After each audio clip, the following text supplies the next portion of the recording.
نحمده ونصلي ونسلم على رسوله النبي الكريم وعلى آله وأصحابه أجمعين.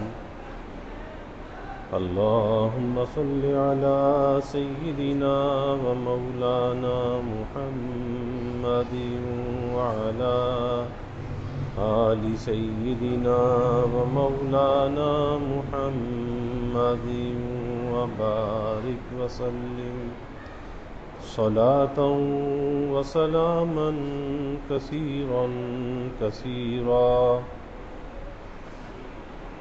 توفیق الہی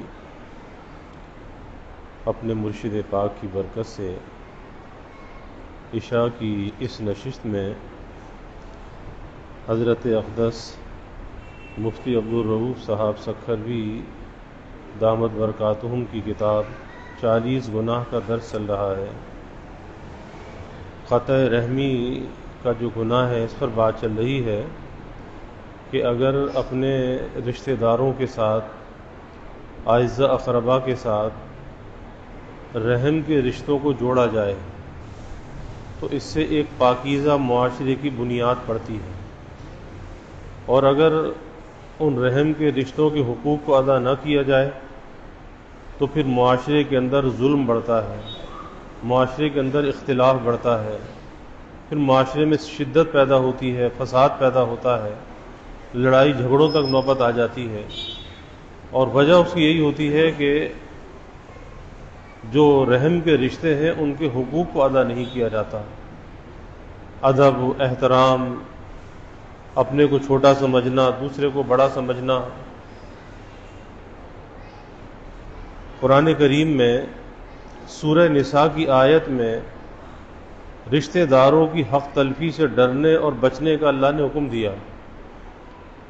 چنانچہ ارشاد باری تعالی ہے، یا ایھا الناس اتقوا ربکم الذی خلقکم من نفس واحدۃ وخلق منها زوجها وبث منهما رجالا كثيرا ونساء واتقوا الله الذي تساءلون به والارحام ان اللہ کان علیکم رقیبا.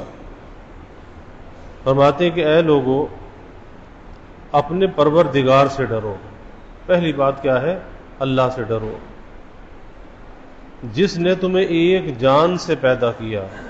کس سے؟ آدم علیہ السلام سے پیدا کیا، اور اسی سے اس کی بیوی پیدا کی. آدم علیہ السلام کی بائیں پسلی سے حضرت حوا کو پیدا کیا، اور ان دونوں سے بہت سے مرد اور عورتیں دنیا میں پھیلا دیے. اور اللہ تعالیٰ سے ڈرو جس کا واسطہ دے کر تم ایک دوسرے سے اپنے حقوق مانگتے ہو. اب یہ کیا ہے؟ حقوق کی بات آ گئی کہ اللہ نے ایک جان سے، ایک مرد سے تمہیں پیدا کیا، اسی سے اس کی بیوی کو پیدا کیا، اور اسی سے پھر اللہ نے جوڑے پیدا کیے، مرد اور عورتیں پیدا کی، اور یہ ساری دنیا میں مخلوق پھیل گئی. تو اس اللہ سے ڈرو جس کا واسطہ دے کر تم ایک دوسرے سے اپنے حق کو مانگتے ہو.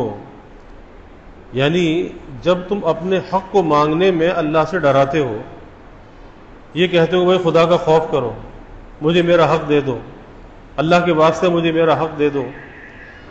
تو جب کسی دوسرے کا حق دینے کا مرحلہ آئے، کسی دوسرے کا حق ادا کرنے کا وقت آئے، تو اس وقت بھی تو اللہ سے ڈر کر اس کا حق ادا کرنا چاہیے.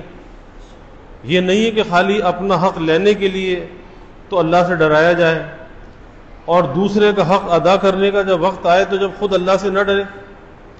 اور آج یہی ہوتا ہے کہ آدمی اپنے حق کے لیے سارے جتن کرتا ہے، لیکن دوسروں کے حق کے لیے بالکل ٹھنڈا ہو کر بیٹھ جاتا ہے. اور اس کی سب سے بڑی جو مثال سامنے آتی ہے وہ وراثت کی تقسیم کے اندر آتی ہے کہ جہاں پر باپ کے مرنے کے بعد بھائیوں کی اجارہ داری ہوتی ہے، بہنیں بیچاری خاموش ہوتی ہیں، اور پھر بہنوں پر دباؤ دے کر بہت سی چیزوں کو لکھوا لیا جاتا ہے دباؤ کے ساتھ. کس وجہ سے؟ کہ بہنوں کو دینا نہ پڑے. کہیں پر یہ کہا جاتا ہے کہ باپ نے تمہاری شادی کی تھی تو باپ نے جو دینا تھا وہ تو دے دیا، اور کہیں پر یہ کہا جاتا ہے کہ ٹھیک ہے ہم تمہاری شادی کریں گے، کنواری بہنیں ہیں، شادی کریں گے، جو دینا ہے تمہیں دے دیں گے، آخر تمہاری شادی بھی تو ہونی ہے۔ اب ظاہر ہے بچیوں کے اندر حیا غالب ہوتی ہے، خاموش ہو جاتی ہے، وہ کچھ نہیں کہتی، اور سب کچھ پر جو بھی بھائی ہے وہ قابض ہو جاتا ہے۔ اب یہاں کیا ہے، اللہ کا ڈر اور خوف اس کے اندر نہیں ہوتا، اس لیے یہاں پر 2 دفعہ اللہ تعالیٰ نے ڈرایا۔ شروع میں بھی کہا یا ایھا الناس اتقوا، اور بیچ میں بھی کہا واتقوا اللہ الذی تساءلون بہ والارحام، کہ اللہ تعالیٰ سے ڈرو اور اس سے ڈر کر تم ایک دوسرے کے حق کو ادا کرو، جس طرح سے تم اپنے حقوق کو مانگتے ہو، اور رشتہ داریوں کے حق کی حق تلفی سے اللہ سے ڈرو، اور یقین رکھو اللہ تعالیٰ تمہاری نگرانی کر رہا ہے۔ ایسا نہیں ہے کہ کسی کی حق تلفی کر لو، کسی پر ظلم کر لو، اور اس کے بعد یہ سوچو کہ کوئی دیکھنے والا نہیں ہے، کوئی سننے والا نہیں ہے۔ نہیں، اللہ نگرانی کر رہا ہے، اور اللہ کی نگرانی سے انسان کبھی بھی کسی بھی حال میں پوشیدہ نہیں ہے۔ فرماتے ہیں کہ جب دنیا میں لوگ ایک دوسرے سے اپنے حقوق کا مطالبہ کرتے ہیں تو بکثرت یہ کہتے ہیں کہ خدا کے واسطے مجھے میرا حق دے دو۔ تو آیت کا مطلب یہ ہے کہ جب تم اپنے حقوق کے لیے اللہ کا واسطہ دیتے ہو تو دوسرے کا حق ادا کرنے میں بھی اللہ تعالیٰ سے ڈرو اور لوگوں کے حقوق پورے پورے ادا کرو۔ جیسے پہلے گزرا کہ ناپ تول کے اندر کمی کرنے والے، جن کی اللہ نے قرآن میں شکایت کی کہ جب وہ خود لیتے ہیں تو پورا پورا لیتے ہیں، اور جب وہ دیتے ہیں تو کم ناپتے ہیں، کم تولتے ہیں۔ تو اسی طرح یہاں بھی وہی بات ہے کہ جب آدمی اپنا حق مانگتا ہے تو پورا پورا مانگتا ہے، اللہ کا واسطہ دیتا ہے، اللہ کے رسول کا واسطہ دیتا ہے، ہر جتن وہ کرتا ہے، لیکن جب دینے کا مرحلہ آتا ہے تو سب کچھ بھول جاتا ہے۔ اور سورہ رعد میں عقل مندوں کی جو صفات اللہ تعالیٰ نے بیان فرمائی، ان میں ایک صفت یہ بھی بیان کی گئی کہ وہ رشتہ داروں کو جوڑ کر رکھتے ہیں، رشتہ داروں کو جوڑ کر رکھتے ہیں اور اللہ تعالیٰ سے ڈرتے ہیں۔ یعنی رشتوں کو کون جوڑے گا؟ جو اللہ سے ڈرنے والا ہوگا۔ اور سورہ بقرہ میں کافروں کی 3 صفات بیان کی گئی، ان میں سے ایک صفت یہ ہے کہ جن رشتوں کے جوڑنے کا اللہ تعالیٰ نے حکم دیا ہے وہ انہیں توڑتے ہیں۔ تو رشتوں کو توڑنے والا کون ہے؟ کافر ہے، اور رشتوں کو جوڑنے والا کون ہے؟ مومن ہے، مسلمان ہے۔ اب اگر کوئی مسلمان ہو کر رشتوں کو توڑے تو گویا کہ مسلمان ہو کر اس نے ایک کافر کی خصلت کو اختیار کر لیا، اس کافر کی صفت کو اختیار کر لیا، تو جو مذمت اس کافر کے لیے ہے وہی مذمت اس کے اوپر بھی آ گئی۔ اس سے معلوم ہوا کہ قطع رحمی کرنا مومن کا شیوا نہیں ہے۔ مومن جوڑنے والا ہوتا ہے، مومن توڑنے والا نہیں ہوتا۔ اللہ تعالیٰ کا ارشاد ہے وَالَّذِينَ يَصِلُونَ مَا أَمَرَ اللَّهُ بِهِ أَن يُوصَلَ وَيَخْشَوْنَ رَبَّهُمْ وَيَخَافُونَ سُوءَ الْحِسَابِ، کہ عقل مندوں کی صفات میں یہ بھی ہے کہ جن رشتوں کو اللہ تعالیٰ نے جوڑ کر رکھنے کا حکم دیا ہے، اور وہ کون سے رشتے ہیں؟ وہ رحم کے رشتے ہیں۔ یہ لوگ انہیں جوڑے رکھتے ہیں اور اپنے پروردگار سے ڈرتے ہیں اور حساب کے برے انجام سے خوف کھاتے ہیں۔ کس چیز سے ڈرتے ہیں؟ حساب، کہ اگر ہم نے حق تلفی کی، ہم نے ظلم کیا، ہم نے ناحق رشتوں کو توڑا، ان کے حقوق کو ادا نہ کیا، تو کل کیا ہوگا؟ کل حساب دینا پڑے گا، اور اس کی سزا بھی ہوگی، حق تلفی کی سزا بھی ہوگی۔ تو اس لیے اس سے ڈر کر، اس سے خوف کھا کر وہ اپنے اہل حقوق کے حق کو ادا کرتے ہیں۔ اور دوسری آیت میں فرمایا الذین ینقضون عہد اللہ من بعد میثاقہ ویقطعون ما امر اللہ بہ ان یوصل ویفسدون فی الارض اولئک هم الخاسرون، وہ جو اللہ تعالیٰ سے کیے ہوئے عہد کو پختہ کرنے کے بعد بھی توڑ دیتے ہیں۔ اللہ تعالیٰ سے کیے ہوئے عہد کے بعد بھی اللہ تعالیٰ سے کیے ہوئے عہد کو پختہ کرنے کے بعد بھی توڑ دیتے ہیں، اور جن رشتوں کو اللہ تعالیٰ نے جوڑنے کا حکم دیا انہیں وہ توڑتے ہیں۔ اب یہ کس کی صفت ہے؟ یہ کافر کی صفت ہے۔ کافر رشتوں کو توڑتا ہے، مومن رشتوں کو جوڑتا ہے، اور زمین میں فساد مچاتے ہیں۔ تو ایسے ہی لوگوں کے لیے، ایسے ہی لوگوں پر ایسے لوگ بڑا نقصان اٹھانے والے ہیں۔ ان احادیث مبارکہ میں بھی صلہ رحمی کی بہت تاکید آئی ہے، اور اسے ایمان کی علامت، رزق میں برکت، عمر میں زیادتی کا سبب بتلایا ہے۔ یعنی رشتوں کو جوڑنا ایمان کی علامت ہے، ایمان کی پہچان ہے، رزق میں برکت کا ذریعہ ہے، اور عمر میں زیادتی کا سبب ہے۔ کہاں پر؟ حدیث مبارکہ میں۔ اور اس کے برخلاف اگر کوئی اس کے خلاف کرے تو دوسری طرف احادیث میں قطع رحمی کی بہت مذمت آئی ہے، اور اسے جنت میں داخل ہونے اور اعمال قبول ہونے میں رکاوٹ قرار دیا گیا ہے۔ قطع رحمی کرنے والا اللہ تعالیٰ کی رحمت سے محروم ہوتا ہے۔ پہلی حدیث ہے، اس کے راوی حضرت ابو ہریرہ رضی اللہ تعالی عنہ روایت کرتے ہیں کہ نبی کریم صلی اللہ علیہ وسلم نے ارشاد فرمایا کہ جو شخص اللہ تعالیٰ پر اور قیامت کے دن پر ایمان رکھتا ہے، اور ظاہر ہے کہ جو مومن ہے اس کا اللہ پر بھی ایمان ہے، قیامت کے دن پر بھی ایمان ہے، اسے چاہیے کہ مہمان کی عزت کرے۔ جو مہمان آیا ہے اس آنے والے مہمان کی عزت کرے۔ اور آج اکثر یہ ہوتا ہے کہ آنے والے مہمان کو بوجھ سمجھا جاتا ہے۔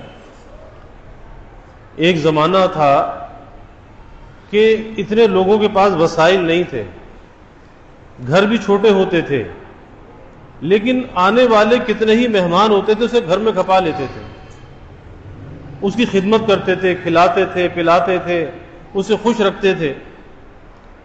لیکن اب لوگوں کے پاس وسائل زیادہ ہو گئے، مکانات بڑے ہو گئے، لیکن دل چھوٹے ہو گئے۔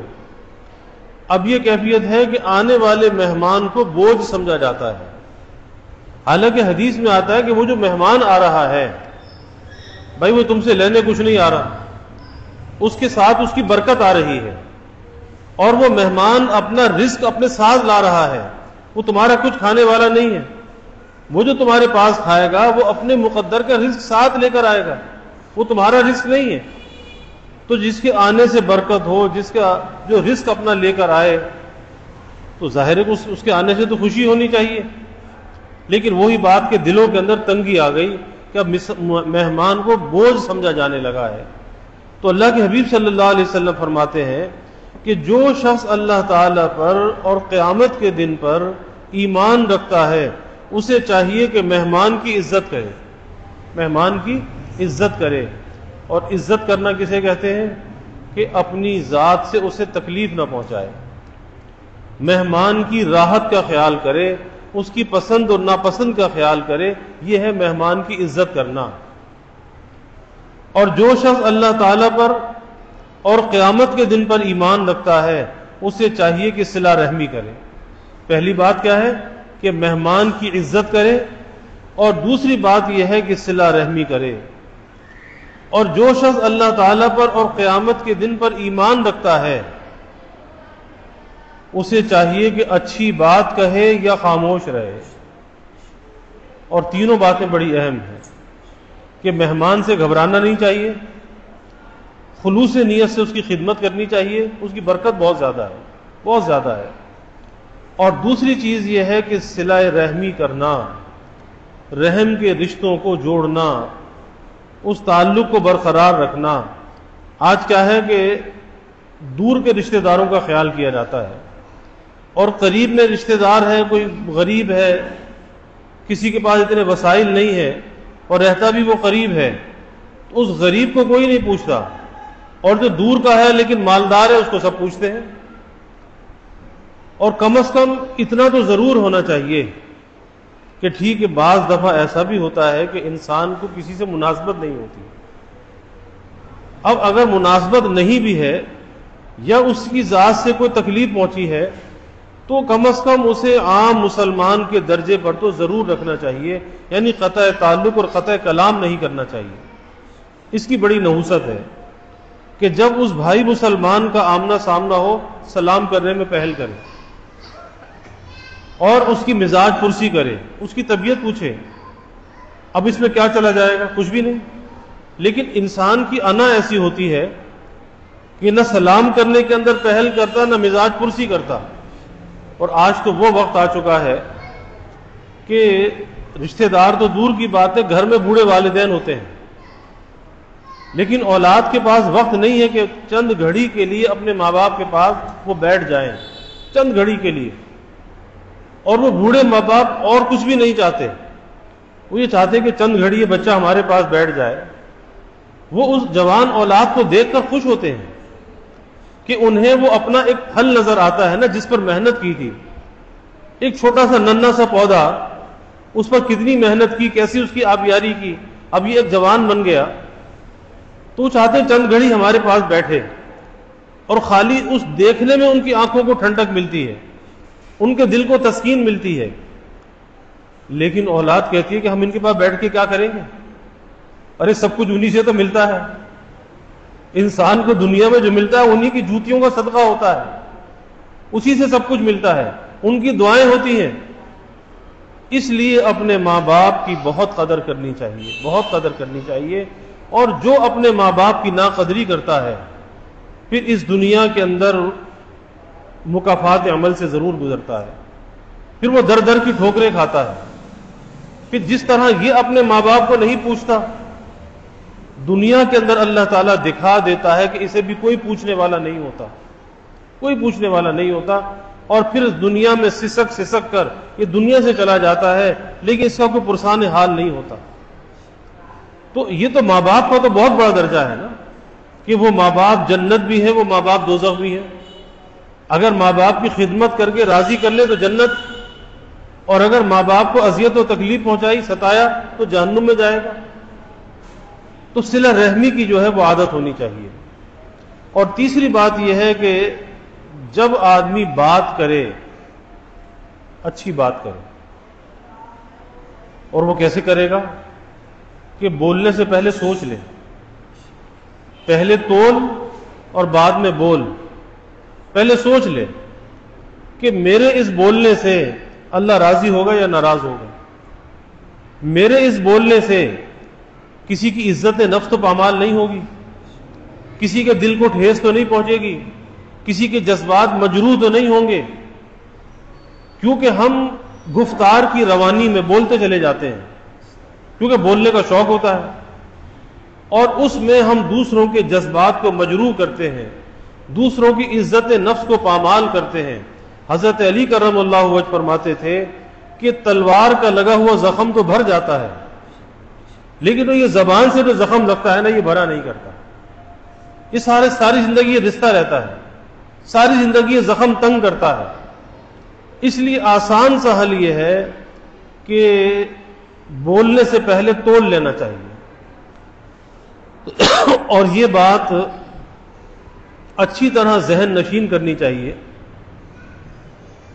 کہ بولنا جو ہے یہ کوئی کمال کی بات نہیں ہے، زیادہ بولنا یہ کمال کی بات نہیں ہے، ہاں خاموش رہنا کمال کی بات ہے، کیونکہ حدیث میں آتا ہے کہ جو خاموش رہا اس نے نجات پائی۔ تو نجات بولنے میں نہیں ہے، نجات تو خاموشی کے اندر ہے۔ اور حضور صلی اللہ علیہ وسلم کے بارے میں آتا ہے کہ آپ صلی اللہ علیہ وسلم کا سکوت، خاموشی طویل ہوتی تھی، اور آپ کی گفتگو مختصر ہوتی تھی لیکن جامع ہوتی تھی۔ اب مختصر گفتگو کا یہ مطلب نہیں ہے کہ آدمی اتنی مختصر گفتگو کرے کہ سامنے والا سمجھ ہی نہ سکے، نہیں، بات کو پورا کرنا چاہیے تاکہ سامنے والا بات کو سمجھ لے، لیکن بولنے سے پہلے سوچنا چاہیے، تولنا چاہیے، اور ہر وہ بات جو مفید ہو، فائدے والی ہو، اس کو زبان سے نکالے، کیونکہ انسان کی جو گفتار ہے نا، یہ جو گفتگو ہے، اس گفتگو کا اثر کہاں پڑتا ہے؟ دل پہ پڑتا ہے۔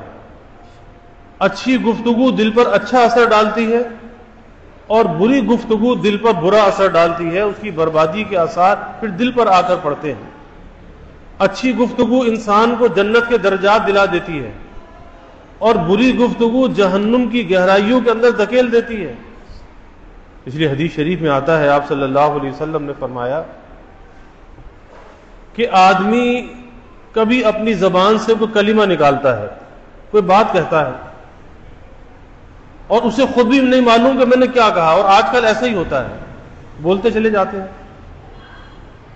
وہ زبان سے نکلا ہوا کلمہ، وہ گفتگو، وہ بات، وہ اللہ تعالیٰ کو اتنی ناپسند ہوتی ہے، ایسی مبغوض ہوتی ہے کہ اسے جہنم کی گہرائیوں کے اندر دھکیل دیتی ہے۔ اور وہ جہنم کی گہرائی کتنی ہے؟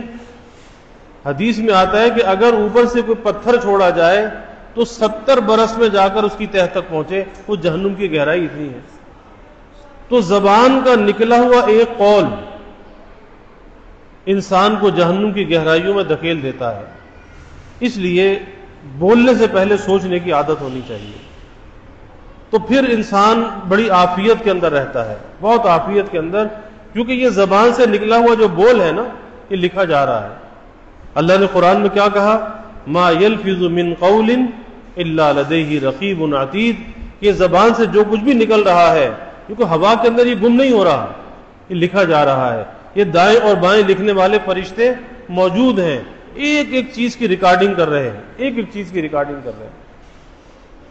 اور آج اس کا سمجھنا بہت آسان ہے کہ آج یہ اسمارٹ فون ہے نا، یہ کیا ہے؟ یہ جاسوس ہے، ہر ایک کی جیب میں ہے۔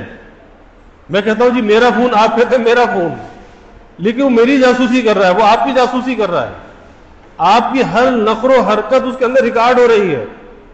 آپ کہاں جاتے ہیں، کیا گفتگو کرتے ہیں، آپ کس کس جگہ سے گزرتے ہیں، کہاں کہاں آپ وائی فائی سے کنیکٹ ہوتے ہیں، وہ سارا کا سارا ڈیٹا اس کے اندر موجود ہوتا ہے۔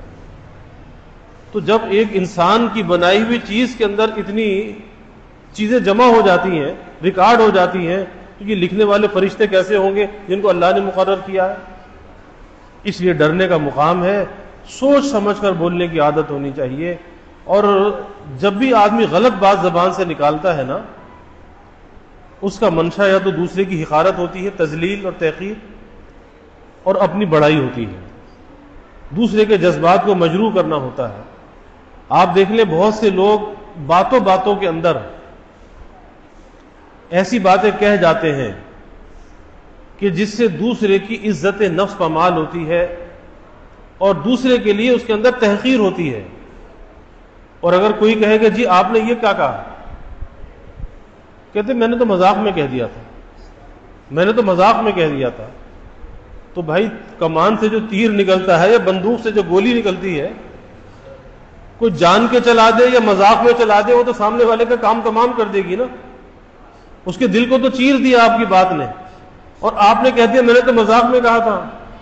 تو ایسا مذاق بھی اللہ کے ہاں قابل قبول نہیں ہے کہ جو کسی بھائی مسلمان کی عزت نفس کو پامال کرے۔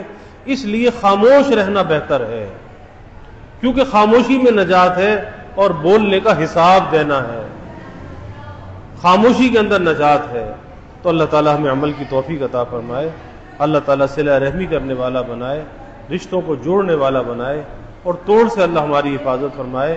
یہ توڑ جو ہے اللہ کو بھی پسند نہیں، اللہ کے رسول صلی اللہ علیہ وسلم کو بھی پسند نہیں، اور اس کی ظلمت اور نحوست بہت زیادہ ہے۔ اللہ ہم سب کی حفاظت فرمائے۔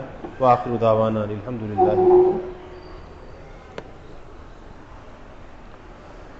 الحمدللہ رب العالمین والعاقبۃ للمتقین والصلاة والسلام علی اشرف الانبیاء والمرسلین۔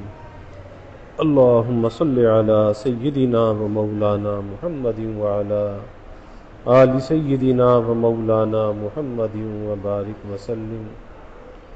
ربنا آتنا فی الدنیا حسنہ وفی الآخرۃ حسنہ وقنا عذاب النار۔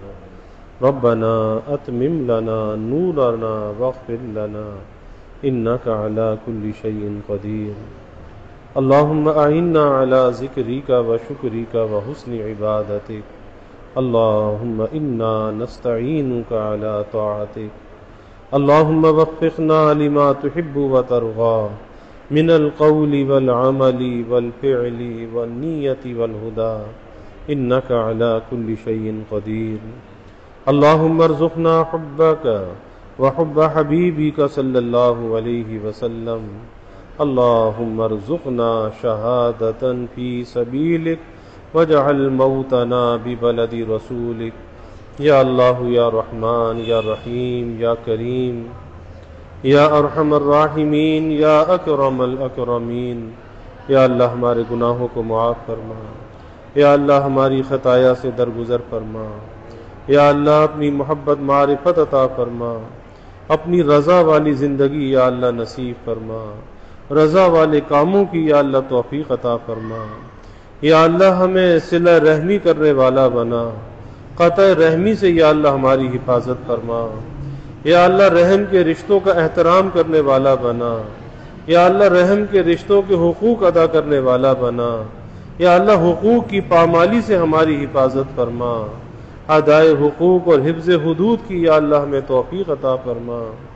یا اللہ کثرت کلام سے، فحش گوئی سے، بد گوئی سے، جھوٹ سے، غیبت سے یا اللہ ہماری زبانوں کی حفاظت فرما. حفظ لسان کی یا اللہ ہمیں توفیق عطا فرما. کثرت ذکر کا یا اللہ ہمیں عادی بنا. یا اللہ ہمیں خاموش رہنے والا بنا. یا اللہ اس زبان کو تیری یاد میں لگانے والا بنا.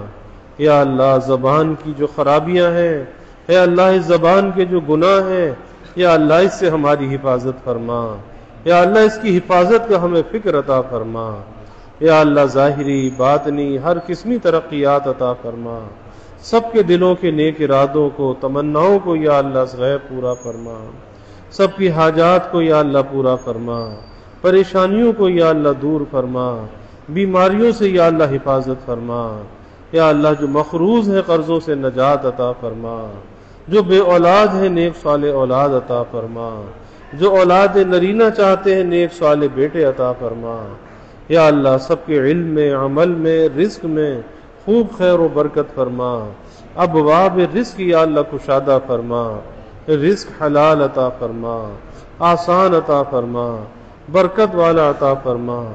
یا اللہ رزق ظاہر بھی عطا فرما، رزق باطن بھی عطا فرما. اپنی محبت اور معرفت کا رزق عطا فرما. نیکی اور طاعت کا رزق عطا فرما. اپنی یاد کا، اپنے ذکر کا یا اللہ رزق عطا فرما. یا اللہ کبھی کسی کو مخلوق کا محتاج نہ بنا. یا اللہ اولاد کا محتاج نہ بنا. فساق فجار کا دستے نگر نہ بنا. یا اللہ ہمیشہ اپنے در کا سائل اور بھکاری بنا. اپنے در کا منگتا اور سوالی بنا. اپنے غیر سے ہماری امیدوں کو قطع فرما. اپنی ذات عالی کا یقین ہمارے دلوں میں پیدا فرما.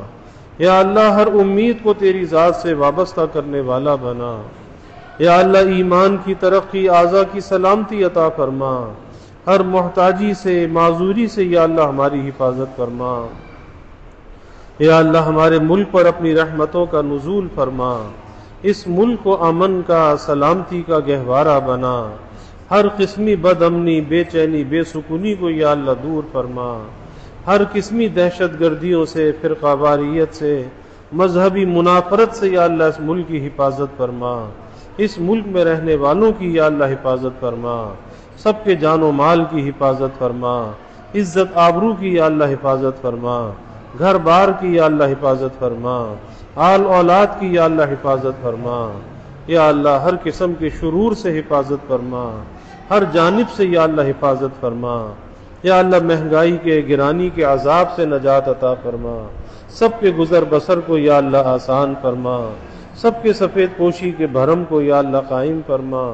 کسی کو مخلوق کے آگے رسوا نہ فرما. مخلوق کے آگے سوال کی ذلت سے بچا. عزت آبرو والی زندگی عطا فرما. ستاری والی زندگی عطا فرما. یا اللہ ہماری اس مسجد کی توسیع اور تعمیر کے مرحلے کو آسان فرما. دارالقرآن کا قیام یا اللہ آسان فرما. یا اللہ اس کے مغربی سمت کے مکانات کا حصول بھی آسان فرما. یا اللہ اس کی ہر ضرورت کو از غیب پورا فرما. اپنے مخلص بندوں کے قلوب کو یا اللہ متوجہ فرما. یا اللہ اس کی ادائیگی کا غیب سے انتظام فرما. یا اللہ جو بھی اس کے معاونین ہیں، خادمین ہیں، جس نوع سے بھی تعاون کرنے والے، خدمت کرنے والے، انہیں دنیا آخرت میں یا اللہ اس کا صلہ عطا فرما، دارین کی بھلائیاں عطا فرما، ان کی نسلوں کو بھی یا اللہ شاد و آباد فرما، یا اللہ اپنی رحمتوں کا، برکتوں کا، راحتوں کا یا اللہ نزول فرما، زحمتوں کو یا اللہ دور فرما، یا اللہ ہمیں دین دنیا آخرت کی ہر بھلائی عطا فرما، ہر شر سے، ہر فتنے سے حفاظت فرما، یا اللہ ہمیں عافیت دارین عطا فرما، عافیت دائمہ عطا فرما۔ ربنا تقبل منا انك انت السميع العليم وتب علينا انك انت التواب الرحيم وجزى الله عنا محمدا صلى الله عليه وسلم وآله وصلى الله تعالى وسلم على النبي الكريم آمين برحمتك يا